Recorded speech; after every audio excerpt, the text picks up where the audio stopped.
Wow! Good morning! Maraming salamat nga pala una sa lahat sa ating mga suki sa ating lugawan at mami at pares. Maraming salamat sa inyo na hindi kayo nagsasawa sa aming mga paninda.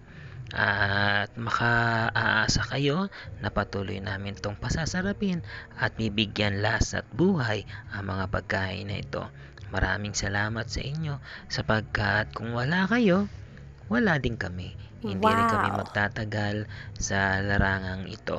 Maraming salamat sapagkat hindi nyo kami iniiwan at patuloy nyo kaming pinasasaya sa araw-araw na nariyan kayo na patuloy na tumatangkilik ng aming business.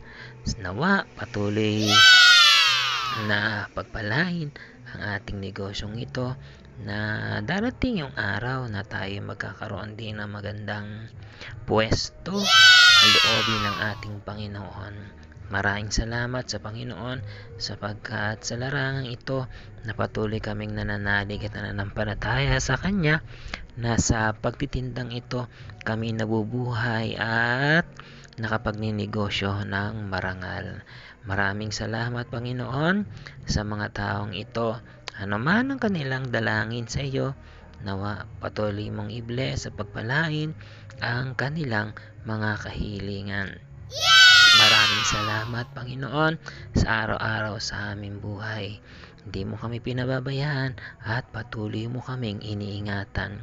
Sa totoo lang, kung wala ang bawat isa sa inyo na patuloy na tumatangkilik sa aming tinda, sa aming lugawan, nako, baka hindi na rin kami magtagal. Pero habang nariyan kayo, nandito lang kami na magbibigay ng inyong mga pangangailangang merienda. Maraming salamat sa inyo sapagkat kung wala kayo, walang mararating ang aming tindahan. Nasa inyo ang buhay ng bawat negosyong ganito na kainan. Kung walang tatangkilik, hindi rin magtatagal. Kaya patuloy kami nagpapasalamat sa lahat ng sumusuporta at Wow! susuporta sa aming lugawan. Nakita nyo naman na maliit man yung aming pwesto, nangangarap din kami na someday mapaayos namin ito at mapagawa namin ang aming munting lugawan.